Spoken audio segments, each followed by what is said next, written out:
Hey everybody, Rob with WePayOffDebt.ca coming at you to share with you a little bit about more in detail about our story. We paid off $41,000 and built up a $21,000 emergency fund, so for a total of $62,000 in a 25-month period after discovering Dave Ramsey. And what I want to share with you today is what were our debts and what was the lifestyle that led to us having the debt that we had. Hey guys, if you're like me and you're a Canadian trying to get control of their money, if you don't have one, the Coho card is an absolute necessity for doing it well in the 2022, right? It's absolutely it's an absolute necessity. I signed up for it back in September 2019, and I've used it in various ways since then, and right now it's coming in really, really handy. And what's really cool is if you sign up, you will get $20 cash. So what is this, Rob? This is a prepaid Visa card. You can use it to go through the Visa network, no problem. There's no fees on it, and you load it with e-transfers that literally show up within like that, and it's there, right? You send the e-transfer, and I instantly get a notification on my phone that the e-transfer has arrived. It's 90% of the time that fast. So it's definitely worth it. It gives you some amazing benefits of being able to use a credit card where only credit cards are necessary. And it's not a credit card. It has all the benefits except the debt. So check it out. WePayOffDebt.ca/Coho. And if you sign up today using my referral, you will get $20 cash. Coho is giving $20 to everybody that signs up using this referral. So definitely check it out. WePayOffDebt.ca/Coho. All right, so I'm going to start at the bottom and work my way up the debt snowball. If you don't know, the debt snowball is the best way, actually scientifically proven to be the best way, even though it's mathematically not the best way, but mathematically ends up being the correct way because of the psychology involved. The best way to pay off your debt. And what you do is you take your debt and you lay it out smallest to largest based on balance, regardless of the interest rate. So this is all consumer debts, not your mortgage, but all consumer debt, everything except your mortgage, including any big student loans or big cars or anything you've got, anything that's debt except mortgages. So the bottom of our debt snowball was actually $300 in student loan debt. And that was it. Very, very little student loan. We were blessed enough that that I had my college was covered in a lot of ways, not entirely covered, but in a lot of ways. My wife, though, she definitely did take out lots of student loans before we got together, and while we were together, we were paying off those loans. And when we got to the point where we were actually getting in the Dave Ramsey plan, one of the catalysts, I think, for that was seeing our student loans finish. And they weren't ever huge student loans to begin with, but to feel like, oh my gosh, they've just finished now? Like, that took a long time, and they weren't nearly that big.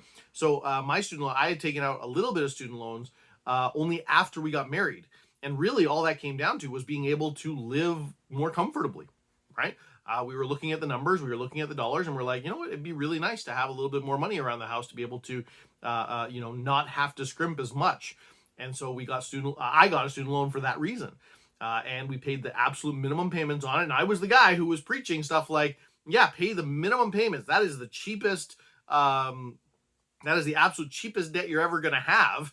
Pay the absolute minimum payments on that now. And boy, do I regret that today. But that was our lowest debt at the time, $300 on my student loan. All right, so next up in our debt snowball was $3,500 on our MasterCard.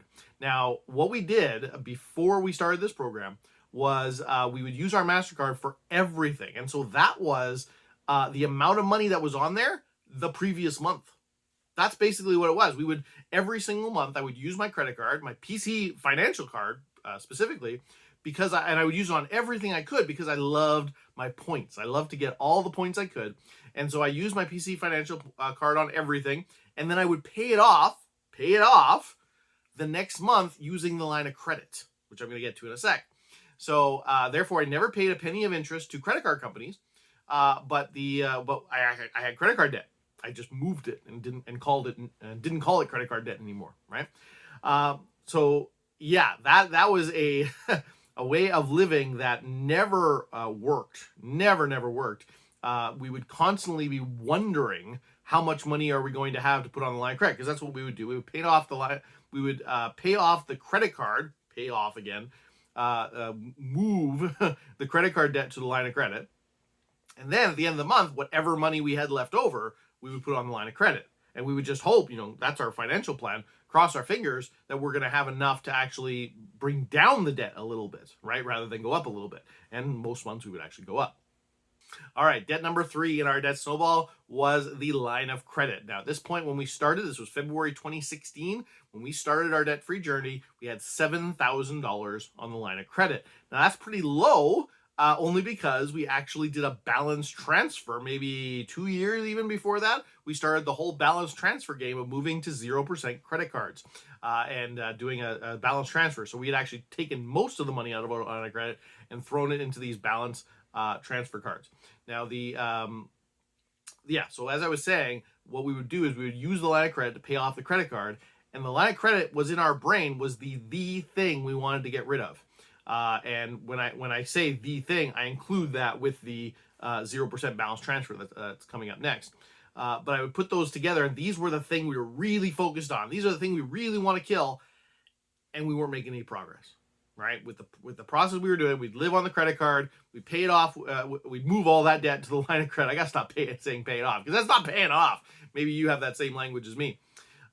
We move all that data to the line of, move all of that debt to the line of credit every single month, and then pay off the line of credit as much as we could, and it did not go down. In fact, the fact that there's $7,000 on the line of credit when we started is testament to that, because it didn't get moved with the balance transfer, right? Since we did the balance transfer, that line of credit went back up to $7,000, right? That tells you there was a major problem there. All right, number 4 in our debt snowball was the 0% balance transfer. It was an MBNA 0% balance transfer where they make you pay a 1% fee up front to do the thing. So it ends up being a 1% credit card, but it was a 0% credit card with a 1% fee. $14,500. So that together with the line of credit at $7,000, that comes out to the $21,500 that we sort of saw in our brains as our line of credit. That's the thing we wanted to get rid of. That's the thing we needed to get rid of, and yet we weren't getting rid of it. We weren't making any progress for years, right? This all goes back all the way back to 2010 when we had my first son. The late 2010 and into 2011, my wife went on mat leave. Her pay got cut in half while she was on mat leave because she was home for a year, and we didn't change the way we lived. We purposely put all of that on the line of credit, purposely went into debt thinking, oh yeah, we'll just pay it off after. And then we were trapped. And then we just had this debt forever. And this is going all the way to February 2016. So we're talking about 6 years that debt just sat there. And in fact, we made negative progress over that time before we started the Dave Ramsey plan. All right, lastly, number 5 in our debt snowball was our minivan loan. At that point, when we started, February 2016, we owed $16,500 on a 2011 Toyota Sienna that we bought brand new.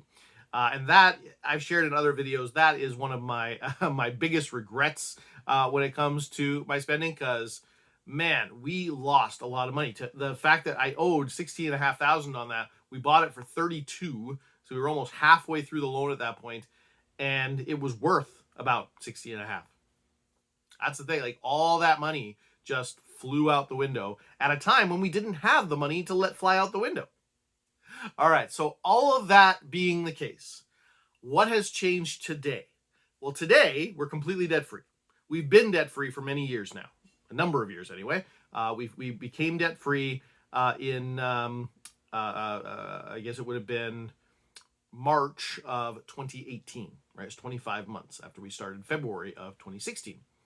And so from that point, we had the emergency fund at that point included in that number. And we spent then the summer of 2018 doing a number of things that we had put off for a long time. So we bought a new car that summer, a new used car, a 2010 Camry. We also took care of some stuff around the house. We put some blinds up because we hadn't had window coverings for forever. And we did some repairs that needed to be done and things like this, like little things for that summer. And then we finally started investing in, I think it was October of 2018. And so since then, every single year, for instance, we've maxed out our kids' college fund. That blows my mind. that is getting a massive amount in grants from the government because they match 20% on every dollar you put in up to $2,500. And so we've actually maxed that out, not just because you can actually do 1 year and then you can do a catch-up year from a year previous. We've used that catch-up year every year for the last, now I guess, 3 years, 2019, 20, 21, and now we're coming into 22. So that's been incredible. We're putting money into our retirement fund. We've always had our required pensions at our work, where that was all we had for years. And now we're actually putting money extra on top of that into TFSAs to actually have some control of our own retirement, not just trusting that these pensions are going to be run well enough so that we're actually going to have money when we retire, right? Also, when we bought our house, way back in 2008, and we bought it on a 40-year mortgage. And so by the time we started this plan in 2018, we finished this plan in 2018, we had 10 years off, so 30 years left. That fall, we refinanced our mortgage and brought it down to a 15-year mortgage. That has been a massive, massive change, where we're at a place where we were going to be in debt for the rest of our lives, basically. We'll be retired and then still have a mortgage. Whereas to move to a place where now, not only did we do 15 years at that point, but as we kept paying on it, then the pandemic hit, interest rates went even lower. We actually refinanced again, brought down the interest rate again. Like I'm gonna be debt free, mortgage debt free. It looks like, God willing, before I'm 50. Like that's incredible. That's a massive change. That gets me really excited. So the way the results have been absolutely incredible. The way we do things has also changed incredibly. We don't use credit cards at all for anything. They are completely outside of our lives. We have the only credit card at all we use a Visa debit, which is not a credit card, but it runs through the credit network, which is really nice. So our Visa debit card allows us to buy things online, do things where a credit card is required. We do it through the Visa debit, and so it uses our actual debit money, our actual bank account money. And the other thing is the Koho card. We use Koho card. Koho is a prepaid Visa where you load it with e-transfers and you can't go over. It does not let you go negative. So again, not a traditional credit card. So we have not done that. And we have done many, many things that many people say are impossible without a credit card, and we do them. So I'm not going to let people tell me it's impossible and stop me from doing it. Student loans. I'm frustrated with myself that we did take those student loans, and I would encourage anybody that is thinking about it to not do student loans, because those student loans held us back. Those student loans made it harder for us to do things in the future. It made it easier for us at the time, harder for us over the next many years. So that's how a lot of these things really work, is that when you look at a situation and you ask, does this make things better right now or 5 years from now? The ones that are more comfortable are the ones that make things better right now, and the ones that are smarter, the ones that are wiser, are the ones that make things better 5 years from now. So I definitely encourage people, if you're thinking about doing student loans, don't do it. As well, the whole credit card and paying it off with a line of credit. Again, to use that word, if you ever think about doing something like that and you say, I paid it off with my line of credit, I paid it off with my mortgage restructuring, I took a refinance on my mortgage, I paid off my student loan with that. No, you didn't. No, you didn't. And you need to stop saying that, because it can really dig into your psyche and make you feel like you did something. That was the thing. I felt like we were winning financially, and we were losing hard because we were making good money and everything was going to minimum payments, and we were making no progress. In fact, negative progress when you took everything into account. Okay? So this is the whole point, guys. Taking the debt seriously is so, so important. So my strong, strong, strong recommendation to everybody watching this today, every Canadian out there who wants to actually get control of their money, is see debt as the enemy. See debt as the thing that is stealing from your income, stealing from your future ability. That goes for your car loan. That goes for your student loan. That goes for your line of credit. That goes for everything. Every debt, even mortgages, are taking something from you. I am not as free as I could be because I still have a mortgage. And so now we're trying. We had some raises got finalized recently. Some contracts finally got in. We both got raises, and so we just took a good chunk of that raise. Is every single month going to the mortgage now? Absolutely incredible to know that we're not only paying a 15-year mortgage. We're not only paying a 15-year mortgage at a lower interest rate because we refinanced when it was smart to do so, but more, we are now throwing extra money at the mortgage to get it paid off even faster. And that's all on top of having a retirement and having our kids' college taken care of. So I hope that brings you some inspiration today. Go ahead and comment below if you have questions or concerns or wonder how you could possibly do this, because it feels overwhelming sometimes. And I tell you, and I promise you, you can do this. Okay? So go ahead and comment down below. I would love to hear from you. Have a good one. We'll talk to you again soon.